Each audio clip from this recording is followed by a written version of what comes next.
사람이 살다 보면 좋은 일도 있고 또 안 좋은 일도 많이 겪습니다. 그런데 그것에 대한 반응은 사뭇 다릅니다. 어떤 분은 작은 불편하고 안 좋은 일을 뻥튀기해서 크게 생각하는 사람도 있고, 또 어떤 사람은 큰 문제임에도 불구하고 괜찮아, 잘 해결될 거야, 그렇게 하면서 스스로 위안을 삼고 또 다른 사람에게도 그렇게 말하면서 작게 보고 그렇게 이겨내는 사람이 있습니다. 여러분은 어떤 사람의 종류입니까? 신앙인들은 후자입니다. 큰 것도 작게 볼 수 있는 그런 힘과 마음의 근력이 생긴 사람은 세상을 밝게 살고 기쁘게 살고 즐겁게 살고 행복하게 살아갑니다. 여러분들이 그런 사람 되기를 바랍니다. 오늘 본문에 나오는 사건에도 보면 정말 안 좋고 어려운 상황 속에 일어난 놀라운 좋은 일들의 일에 대한 이야기가 있습니다. 여러분이 잘 아는 오병이어의 사건은, 이거는 어릴 때부터 또 나이는 들어도 다 이해하는 그 사건인 것을 알 수 있습니다. 아시다시피 예수님이 가는 곳에서는 인산인해 사람들이 그렇게 몰려왔습니다. 예수님은 그들을 불쌍히 여기시고 말씀으로 가르치시고 또 병든 자들에게 각종 질병을 치료해 주셨고요, 하나님의 나라가 무엇인지를 그렇게 전하셨습니다. 이 베세다 들판에도 동일하게 하나님의 나라에 대해서 전했는데, 문제는 많은 사람들이 듣는데 해가 중천했던 그 해가 석양으로 넘어가고 있었습니다. 말씀에 너무 집중한 나머지 사람들이 이렇게 시간 가는 줄 몰랐던 거예요. 그런데 제일 많이 걱정한 사람이 있습니다. 옆에 있는 제자들이었습니다. 이 엄청난 많은 사람들을 지금 뭔가 끝내야 되는데 주님이 끝내지 않고 계속 말씀을 전하고 뭔가를 하시니까 걱정이 되는 거예요. 이 많은 사람들 어떻게 먹일 것인가, 배가 고플 텐데, 안 그래도 여기저기서 배고프다는 얘기가 있으니까 그럴 만도 하지요. 자, 그래서 제자들이 이렇게 말합니다. 예수님, 이 사람들을 각자 마을과 촌으로 가서 먹을 걸 사 먹게 하시지요. 이렇게 했더니 예수님 뭐라고 그런지 아세요? 갈 것 없다, 너희가 먹을 걸 줘라. 여러분 같으면 무슨 느낌 들까요? 가진 것이 많으면 예라고 대답할 수 있겠지만 아무것도 없는 상황에서 먹을 걸 주라는 거 얼마나 황당할까요? 뻔히 예수님도 그걸 아심에도 불구하고 그렇게 말할 때는 더욱더 황당한 일입니다. 정말 난처하지요. 음식을 어디 가서 구한단 말입니까? 누구에게서 이 많은 사람들을 먹일 수 있을까요? 그래서 그 중에서 몇몇 제자들이 움직이기 시작했습니다. 그런데 음식을 구해오긴 했어요. 그것이 어린아이의 도시락이었습니다. 도시락을 열어보니까 물고기 2마리와 보리떡 5개가 있는 거예요. 자, 이 사건과 우리는 주님이 축사하셔서 배불리 먹었다, 이런 얘기를 잘 알고 있습니다. 자, 그럼 여기서 우리가 이러한 의문점을 갖게 되는데요, 이 오병이어의 기적의 원동력이 무엇이었을까? 도대체 무엇이 오병이어의 기적을 일으켰을까? 어린 아이가 갖고 온 도시락인가? 아니면 부지런히 사람들 사이를 다니면서 뭔가 먹을 거 있으면 좀 한번 내놓으세요 하면서 다녔던 제자들의 모습인가? 아니면 여전히 주님의 말씀을 듣고 함께 하시면서 무리들이 떠나지 않는 그들의 열심 때문인가? 무엇이 오병이어의 기적을 일으켰을까요? 사실 보면 모두가 가능성이 있습니다. 그런데 오늘 성경 41절 보니까 여기 보면 그 근거가 정확하게 나와 있어요. 예수님이 떡 5개와 물고기 2마리를 가지시고 뭐 하셨냐면 축사하셨다, 이렇게 말합니다. 하늘을 우러러 축사하셨어요. 자, 이 점이 대단히 중요한데요, 우리가 축사 이러면 사람들이 못 알아듣는 사람이 있어요. 어떤 분들은 시골에 있는 사람은 돼지우리 말하는가? 이렇게 말하는 사람도 있어요. 축사가 이런 뜻이 있는 거 아시지요? 또 결혼식장이나 좋은 일 있을 때 사람들이 앞에서 축사라는 것은 좋은 말씀 전하는 것, 뭐 이런 것을 이야기합니다. 그런데 여기서 축사는 영어 성경을 보면 명확하게 나와 있습니다. 물론 이 사복음서 전체에 오병이어의 기적이 나와 있는데 이 말씀에 보면 헬라어가 각각 달라요. 마태, 마가, 누가복음은 동일한 단어를 썼는데 요한복음은 또 다른 단어를 썼어요. 그러니까 마테마가 누가는 같은 단어를 썼는데 감사히 여기다 그렇게 나오고, 요한복음은 감사하다 비슷한 내용이지요. 그리고 영어 성경에도 보면 감사 이렇게 표현했습니다. 그러니까 동일한 말씀이죠. 그러니까 이 축사라는 것은 감사 기도구나, 이걸 알 수 있죠. 주님은 단순한 기도한 것이 아니라 이 보잘것없는 도시락을 놓고 감사 기도했다는 걸 알 수 있습니다. 그럼 여기서 기적의 원동력이 무엇인가를 알 수가 있겠지요. 무엇입니까? 감사 기도가 이 오병이어의 기적의 원동력이라는 것을 깨닫게 됩니다.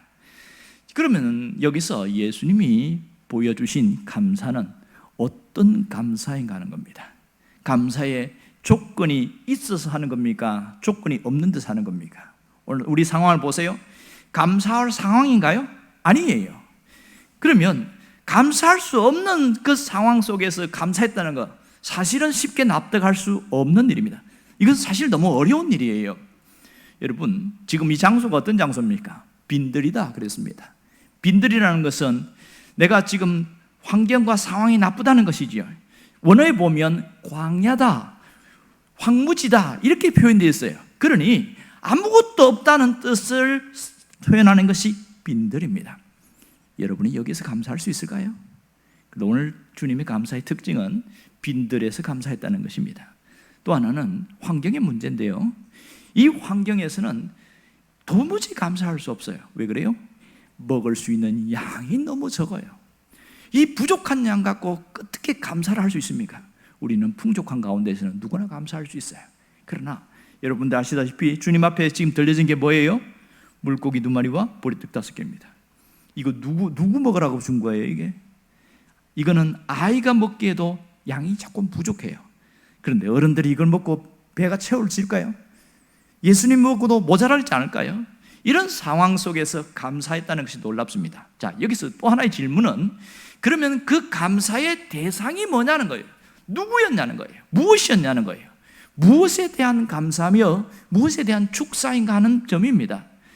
오병이어 이 보리떡 5개와 물고기 2마리에 대한 감사였을까요?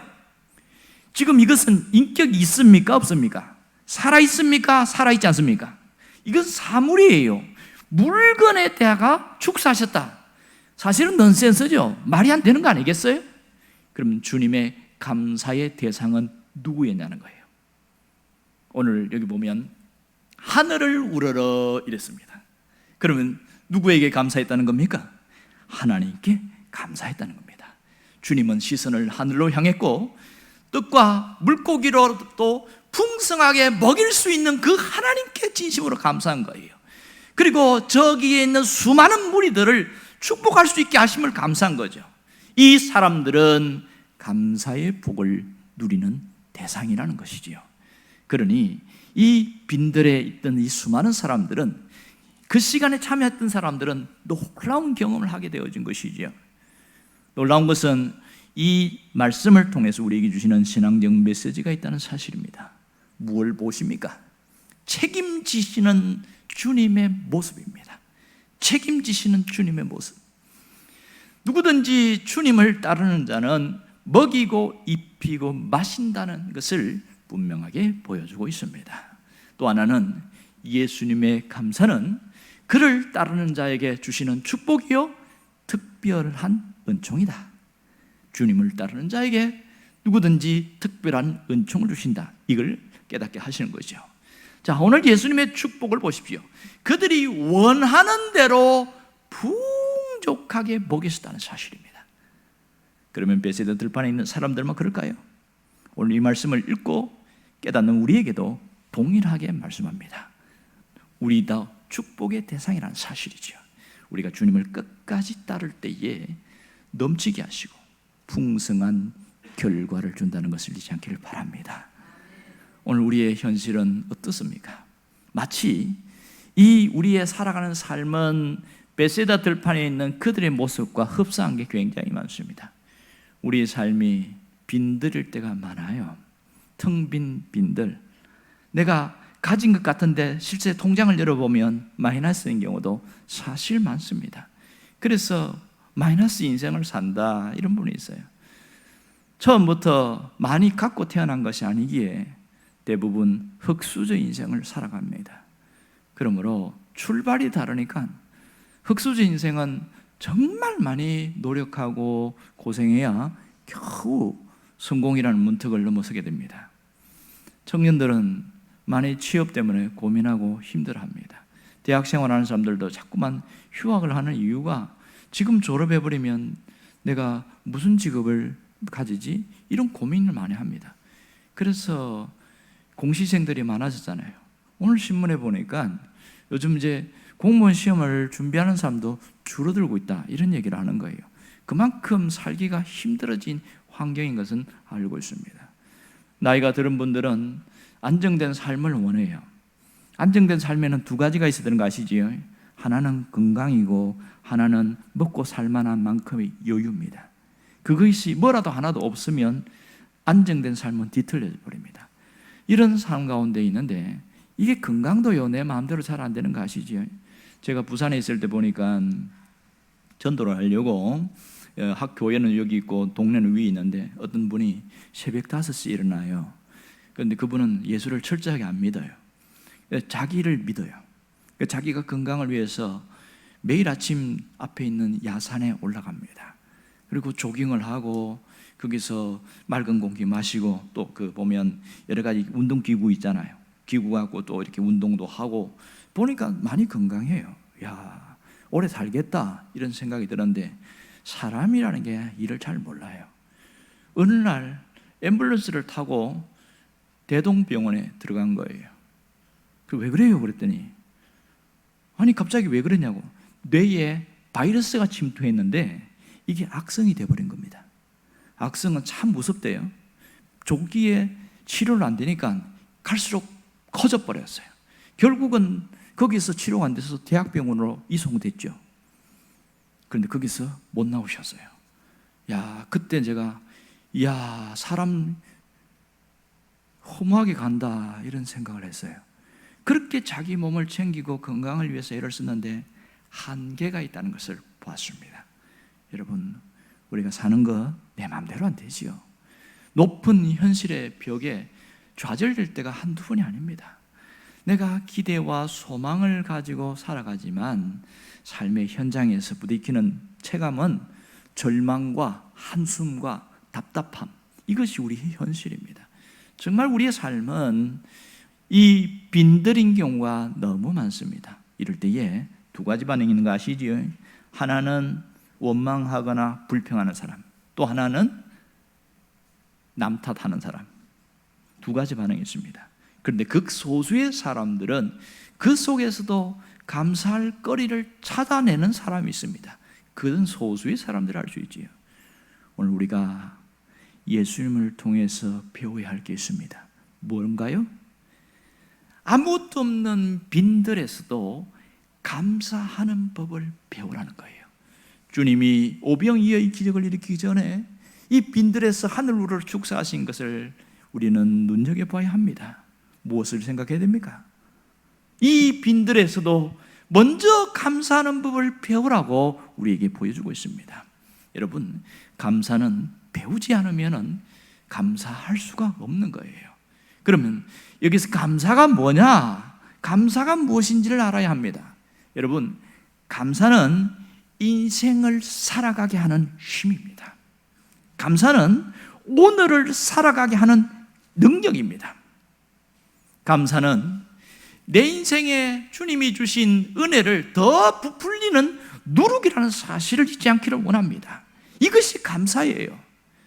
일본의 유명한 신학자의 목사님이었던 우찌무라 간조라는 사람이 있는데 이 사람이 우리 인생에 세 가지 저주가 있더라, 이런 얘기를 하는 거예요. 첫 번째, 믿으려고 해도 믿어지지 않는 사람, 이건 저주라는 거예요. 두 번째, 하나님의 말씀을 봐도 들어도 전혀 들리지 않고 깨닫지 않는 거예요. 모르겠다, 이게 두 번째 저주라는 겁니다. 세 번째는 아무리 좋은 일이 생겨도 감사할 줄 모른다는 거예요. 감사해야 됨에도 불구하고 감사가 안 된다, 이것이 세 번째 저주다, 이런 얘기합니다. 우찌무라 간조는 이 감사를 구원의 차원과 동일한 수준에 놓고 있습니다. 왜 그렇습니까? 왜 감사를 해야 하죠? 여러분, 주님은 감사하는 자에게 삶을 바꿔 나가십니다.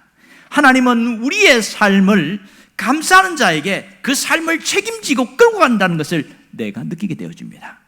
아무리 부모가 도와줘도 철없는 자식들은요, 고마운 줄 모르고 귀한 줄 모릅니다. 아무리 하나님이 도와줘도, 하나님이 책임져 줘도 깨닫지 못한 사람은 그게 귀한 줄 모르는 거예요. 그러나 감사를 하는 사람은 하나님이 내 삶을 책임지고 있구나 깨닫고 그것을 붙들고 가니까 현실을 이겨내는 힘이 강해지는 겁니다. 여러분, 어떤 분은요, 자기 노력으로 살아가는 사람이 많습니다. 자기 노력으로 살아가는 건 좋은 일이죠. 그러나 그것이 전부라고 생각하는 게 문제예요. 특별히 고생하면서 자수성가한 사람들이 있습니다. 이런 사람들은 자기 노력으로 해왔기 때문에 그렇게 나처럼 고생하지 않은 사람들에서 경멸합니다. 그렇게 게으른 사람들에서 무시합니다. 그리고 자기 노력으로 해왔기 때문에 자기 인생은 내가 책임지려고 하는 겁니다. 그 자체는 잘못된 거 아니지요. 여기까지 가는 것이 잘못됩니다. 특별히 신앙인들 중에서도 그러한 사람이 있습니다. 그런데 생각해 보세요. 자기 노력으로 하는데 한계가 있다는 걸 압니다. 우리는 2년 6개월 동안의 코로나는 상황 속에서 지켜왔고 지내왔습니다. 지금도 그 코로나의 터널에서 벗어나기 전에 아직도 지금 현재 진행형으로 가고 있어요. 많은 분들이 코로나에 노출되었지만 또 많은 분들은 코로나를 안 걸리고 백신 1차, 2차, 3차가 4차까지 맞고 그렇게 하면서 견디고 온 사람들이 있어요. 생각해 보세요. 내 노력으로 수고했지만 과연 그것으로 내가 건강을 지킬 수 있었느냐? 절대로 그렇지 않습니다. 노력은 한계가 있기 마련입니다. 이렇게 자기 노력과 자기가 책임지는 인생에는 특징이 있는데 뭔지 아세요? 그 인생에는 감사가 부족해요. 감사를 잘 몰라요. 그래서 현재 삶의 어떤 환경에 따라서 감정의 파도 타기를 굉장히 많이 하는데 굴곡이 굉장히 심합니다. 좋은 일이 생기면 마음이 활창하게 맑고 또 안 좋은 일이 생기면 흐리거나 비가 오거나 천둥이 치거나 그럴 때는 옆에 누가 가면 큰일 납니다. 유탄을 맞아버려요. 괜히 잘못 없는 사람이 그냥 유탄 맞고 이런 일이 생깁니다. 여러분, 하나님은 예나 지금이나 동일하신 하나님입니다. 그때에도 책임지신 하나님은 지금도 책임지신 하나님입니다. 믿습니까? 이스라엘 백성들을 우리가 잘 알고 있잖아요. 하나님이 출애굽시킬 때는 무엇을 생각하고 있어요? 그들의 먹고 입고 다니는 모든 것을 하나님이 책임지시겠다. 그것이 전제되어 있단 말입니다. 정말로 하나님은 40년 동안 먹는 거 걱정하지 않겠습니다. 만나를 주시고 메추라기를 주셨어요. 그것 때문에 영양소에 불균형이 생겨서 병이 생기지 않게 했어요. 거기에서 완벽하게 하나님이 인도하시는데 놀라운 건요, 신발이 한 켤레로 평생을 살았습니다. 옷 한 벌로 평생을 살았는데 헤어지지 않았어요. 자, 사람들이 여기 두 종류지요. 한 사람은 자기가 옷 관리를 잘해서 신발을 늘 관리를 잘했기 때문에 평생 이 한 켤레로 살 수 있었다, 그렇게 생각하는 사람도 있을 것이고, 이것은 내 힘으로 된 게 아니야. 하나님이 나를 책임져 있었기 때문에 내가 이렇게 살 수 있던 거야. 누가 감사할까요? 두 번째 사람입니다. 두 번째 사람이 감사합니다. 정말 놀라운 것은 하나님이 먹는 것뿐만 아니라 신발과 옷까지 책임져 주시는데 소수의 사람만 감사했고 대다수 많은 사람들은 불평하고 원망하고 환경에 따라서 이 감정의 기복이 출렁거리는 것을 너무나 많이 봅니다. 분명한 것은 하나님은 하나님의 자녀를 책임진다는 사실을 잊지 않기를 원합니다. 하나님이 우리를 책임지셨어요. 가만히 보면 내가 원하는 만큼 주시진 않았지만 우리를 가난뱅이로 만들지 않았습니다. 내가 원하는 어떤 길로 다 간 건 아니지만 내 인생 전체를 보니까 꽉 막힌 인생도 아니었어요. 여기서 우리는 습관적으로 걱정하고 염려하는 것, 그것부터 버리는 것이 신앙 훈련입니다.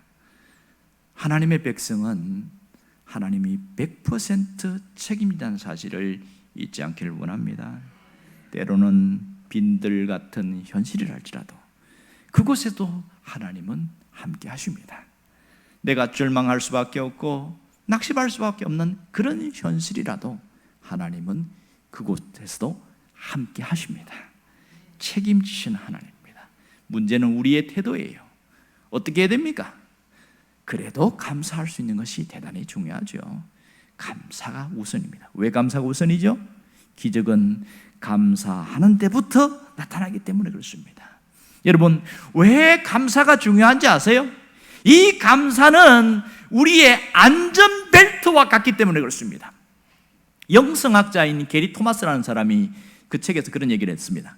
감사는 안전벨트와 같다. 왜 그래요? 차를 타시는 분은 알아요. 이 안전벨트가 얼마나 귀찮은지 몰라요. 멜 때마다 귀찮아요.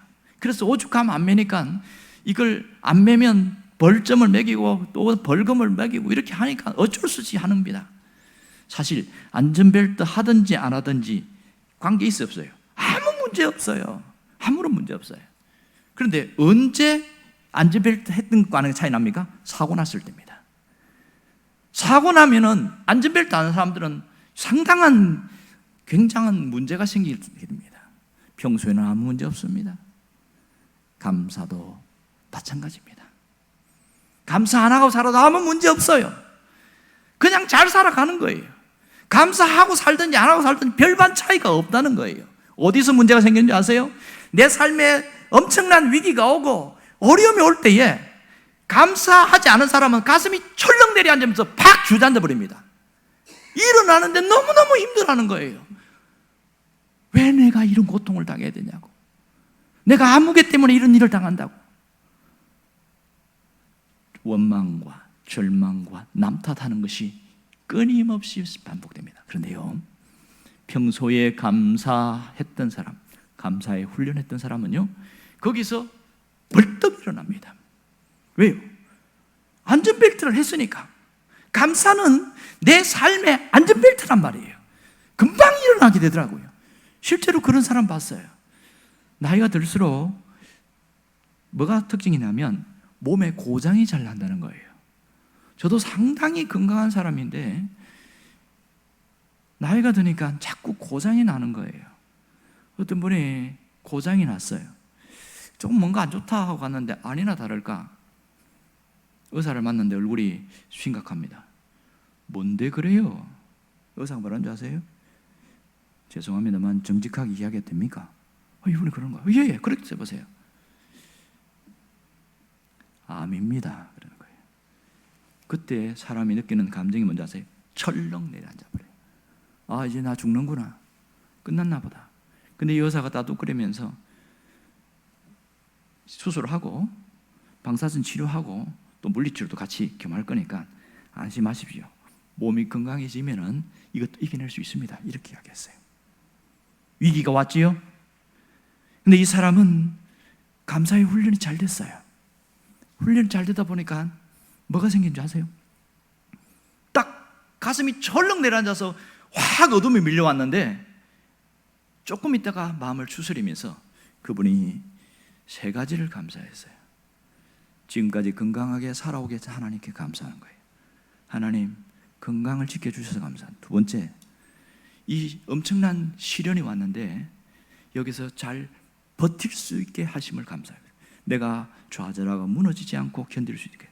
세 번째는 하나님이 나를 회복시켜 주실 것을 미리 감사한 겁니다. 쉽지 않은 일이지요. 여러분, 문제가 생길 때에, 충격을 받을 때에 평소에 감사의 훈련이 된 사람은요, 빨리 일어납니다. 하지만 감사를 잊어버린 사람은 오래 걸립니다. 신앙인들 중에 두 종류 있는 사람 있지요. 감사를 알기만 하는 사람이 있고 또 한 사람은 감사하는 사람이 있습니다. 우리는 해마다 두 번의 절기를 지켜요. 맥주감사주일과 추수감사주일을 지킵니다. 자, 교회에서 10년 다녔으면 설교를 몇 번 들었어요? 감사의 설교를 20번 들었습니다. 20년 다닌 사람은 40번 들었습니다. 여기서 두 종류로 나누어져요. 설교를 듣고 더 감사하는 사람으로 살아가는 사람이 있고 아무런 변화가 없는 사람이 있습니다. 변화가 없는 것은 왜 그럴까요? 알기는 아는데 실천이 없어서 그래요. 또 어떤 분은 실천을 하기는 해요. 그런데 한두 번 하다가 그만 잊어버리는 거야. 다시 옛날로 돌아갔어요. 왜 그럴까요? 감사의 소중함을 깨닫지 못했기 때문에 그렇습니다. 또 하나는 훈련되지 못했습니다. 그러다 보니까 현실의 삶에 너무 강하게 영향을 받고 상황의 지배를 받고 살아가니까 감사를 잊어버리는 거예요. 여러분, 감사 잊어버리면 뭐가 나오죠? 우리 입에 불평과 원망은 저절로 나옵니다. 우리 시대가 그렇다고 누가 진단을 해놨더만요. 인생 광야를 살아가는데 수많은 사람들이 상황의 지배를 받기 때문에 원망하고 불평이 끊이지 않는다는 거예요. 갈수록 그게 더 심화되고 심해진다는 거예요. 심지어 예배당에 나와 있는 사람들도 똑같이 살아가는 사람이 너무 많더라. 예수 안 믿는 사람들이야 이런 설교를 못 들어서 그렇다 칩시다. 그런데 신앙생활을 오래 한 사람들은 감사 설교를 최소한 1년에 2번 듣잖아요. 세월이 흘렀는데 왜 안 변할까요? 의뢰껏 듣는 거예요. 그냥 오늘 감사절이구나, 오늘 감사 설교 하겠네, 끝. 이 감사가 이 현실과 상황을 뛰어넘게 만드는 강력한 능력이라는 걸 모르는 사람들은요, 그냥 비상적으로 설교를 듣는 거예요. 세상은 더 풍요로워졌는데 마음은 더 결핍 현상이 생깁니다.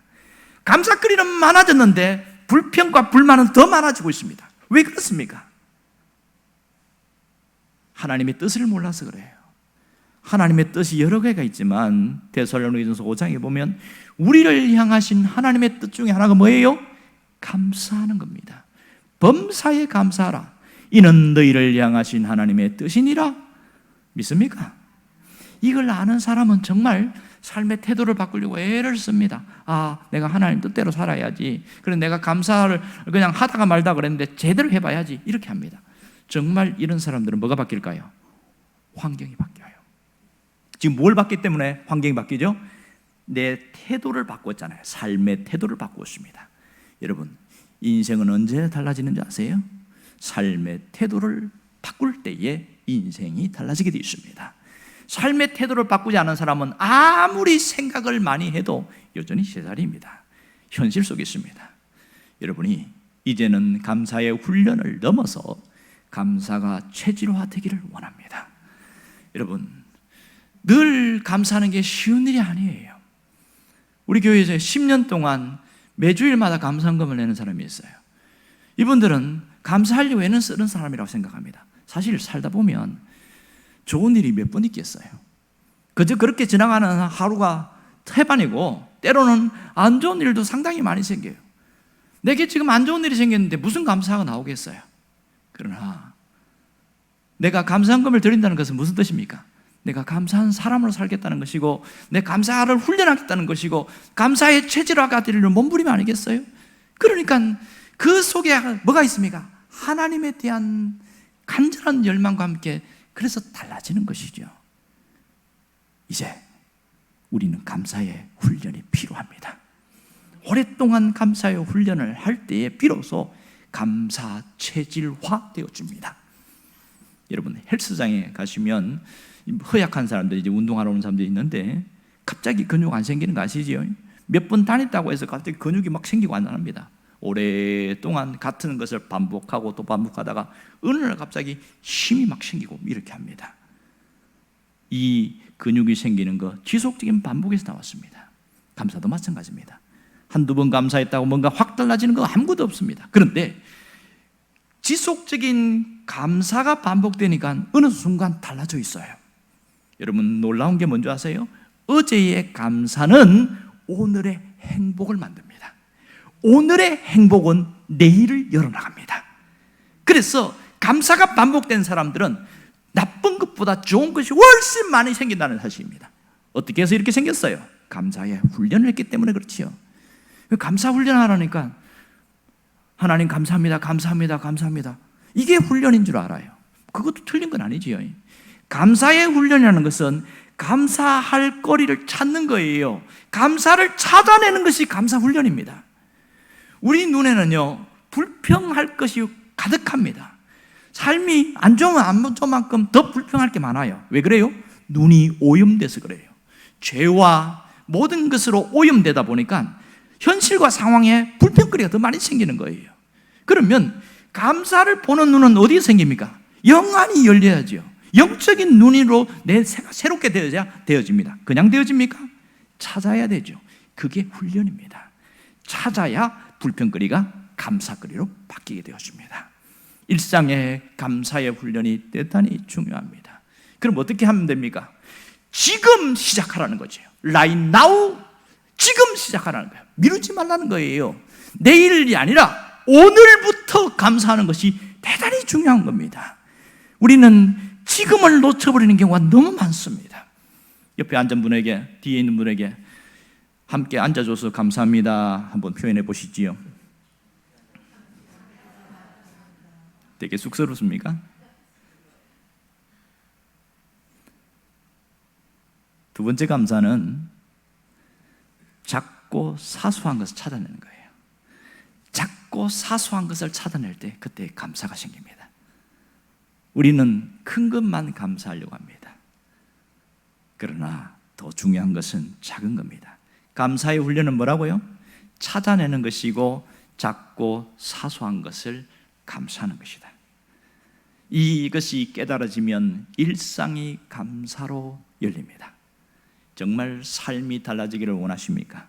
그러면 하루의 시작을 감사로 시작하시길 바랍니다. 내 인생의 창문을, 감사의 문을 열고 시작하기를 바랍니다. 그러면 우리의 체질이 달라지게 되어져요. 체질이 달라질 때에 기적이 일어납니다. 무슨 기적? 살아온 것이 기적이라고 느껴져요. 그러기에 살아온 삶이 기적으로 느껴지는 사람은 살아갈 삶도 기적으로 만들어 나간다는 사실입니다. 장영희 교수가 한 것처럼 살아온 기적은 내 삶을 기적으로 이끌 뿐만 아니라 내가 살아온 그 기적이 앞으로 누군가에게는 살아갈 기적을 만든다는 것을 깨닫는 사람들은 감사를 놓치지 않는다는 겁니다.